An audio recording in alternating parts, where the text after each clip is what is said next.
2025년 6월 전쟁이 터졌습니다.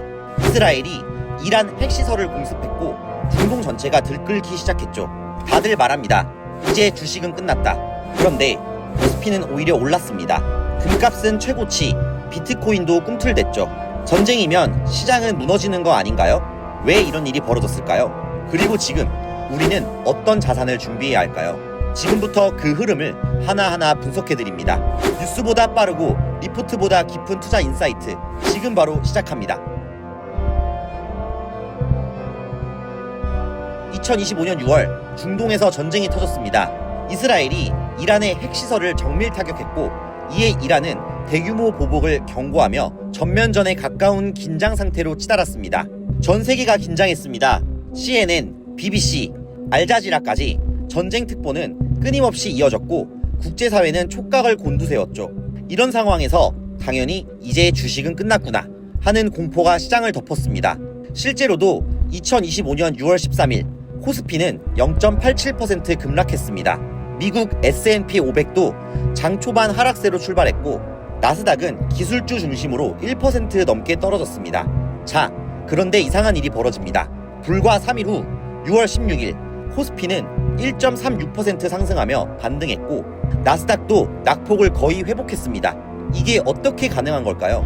전쟁은 아직 끝나지도 않았는데 시장 반응은 오히려 회복입니다. 이상하지 않나요? 많은 사람들이 전쟁은 주식 하락이라고 믿습니다. 공포는 본능이니까요. 그리고 시장은 심리로 움직인다는 것도 사실입니다. 하지만 시장은 단순히 무서운 뉴스에 반응하지 않습니다. 시장은 예상하지 못한 일에 강하게 반응하죠. 즉, 이미 예상된 리스크라면 그것이 현실화되더라도 되려 불확실성이 해소됐다고 해석하는 경우가 많습니다. 이번 중동 사태가 딱 그 케이스입니다. 사례를 보죠. 1991년 걸프전 전쟁이 임박했을 때까지 미국 증시는 하락세를 탔습니다. 하지만 실제로 공습이 시작되자 단 하루 만에 증시는 반등을 시작했고 2개월 뒤에 전고점을 회복합니다. 2023년 이라크 전쟁도 마찬가지였습니다. 전쟁이 임박했을 때는 하락, 하지만 전쟁이 시작되자마자 다우지수는 급반등했고 그해 연말에는 20% 이상 상승했습니다. 2022년 러시아 우크라이나 전쟁 당시에도 비슷했죠. 전쟁 전에는 극심한 하락세, 하지만 러시아가 실제 침공한 이후에는 오히려 증시가 기술적 반등을 보였습니다. 이걸 보고 전문가들은 이렇게 말합니다. 시장은 전쟁보다 불확실성을 더 두려워한다. 그렇다면 전쟁이라는 리스크가 시장에 어떤 영향을 줄까요? 자산군별로 나눠서 봅시다. 첫 번째로 주식시장부터 살펴보겠습니다. 전쟁 직후엔 대부분의 주식이 일시적으로 하락합니다. 하지만 이 시기엔 특정 업종이 강세를 보입니다. 대표적인 게 방산주입니다. 무기, 군수물자, 국방 관련 기술을 가진 기업들은 정부 예산이 늘어나는 순간 강한 탄력을 받습니다. 그리고 에너지 관련주도 강세를 보입니다. 중동 전쟁은 원유 공급망에 위협이 되기 때문에 국제 유가가 치솟으면 정유회사, LNG 운송, 석유화학주 등 관련 업종이 수혜를 입습니다. 반대로 제조업, 항공, 운송업종은 원가 상승 우려로 약세를 보입니다.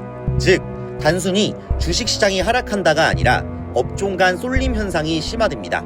두 번째는 채권과 환율시장입니다. 전통적으로 위기 상황에서는 미국 국채, 일본 엔화, 스위스 프랑 같은 안전자산에 자금이 몰립니다. 하지만 이번엔 조금 다른 양상이 보입니다.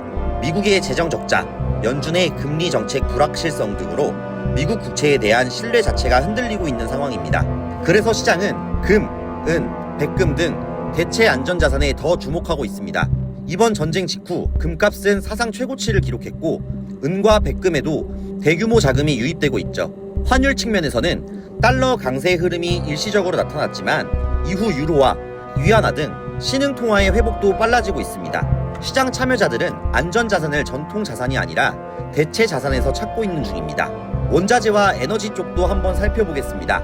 국제 유가는 전쟁이 터지는 순간 두 자릿수 급등을 기록했습니다. 수급 불안, 중동 수출 차질, 이란의 호르무즈 해협 차단 가능성 등 공급 리스크가 현실화되면 유가는 앞으로도 더 오를 수 있습니다. 이럴 때 가장 주목받는 자산은 크루드 오일 원유 선물, 브렌트유 ETF, 그리고 LNG 운송 관련 종목들입니다. 또한 비철 금속, 곡물, 리튬, 우라늄 등 특수 원자재 가격도 전쟁과 함께 급등하는 흐름을 보이고 있습니다.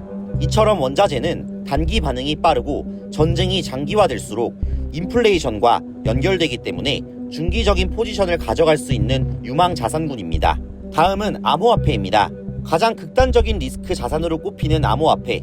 전쟁 뉴스 직후 비트코인과 이더리움은 일시적으로 큰 폭의 하락세를 보였습니다. 하지만 여기서도 전환점이 존재합니다.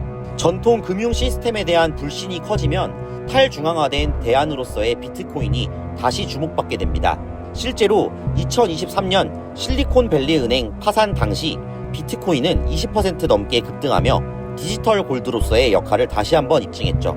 중동 전쟁도 마찬가지입니다. 초기엔 급락, 이후엔 반등. 단기 투자는 위험하지만 장기적으로는 포트폴리오 다변화 자산으로 충분히 고려될 수 있습니다. 전문가들 분석에 따르면 국내외 리서치 센터는 이번 전쟁이 전면전으로 확전될 가능성은 낮고 중장기 대치 국면 또는 강대국 개입을 통한 조기 휴전 시나리오에 무게를 두고 있습니다. 즉, 시장의 가장 큰 공포는 이미 반영 중이라는 이야기죠. 이제부터는 변동성 속에서 기회를 찾는 시간입니다. 실전 투자 전략에 대해 몇 가지 제안드리겠습니다. 첫째, 무조건 현금화는 금물입니다. 둘째, 방산주와 원자재 ETF를 예의주시하세요. 셋째, 변동성 지수가 급등 후 꺾일 때 매수 기회를 포착해야 합니다. 넷째, 금과 은은 장기 보유 자산으로 리밸런싱할 시점입니다. 다섯째, 암호화폐는 급등락 구간에서 분할 매수 전략이 유효합니다. 여섯째, 글로벌 리스크는 결국 달러의 방향성에 따라 정리됩니다. 달러 인덱스를 체크하세요.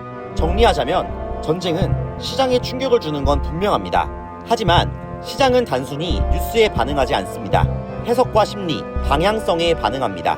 그리고 그 중심엔 언제나 준비된 투자자가 있습니다. 지금처럼 모두가 두려워할 때 누군가는 조용히 포트폴리오를 바꾸고 있습니다.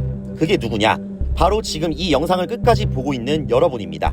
이 영상이 도움이 되셨다면 좋아요와 구독 눌러주시고 영상 하단에 있는 더보기란을 눌러보시면 매일 체크해드리는 시황 정보와 대응 방법을 알려드리는 커뮤니티에 참여하실 수 있습니다. 시청해주셔서 감사합니다.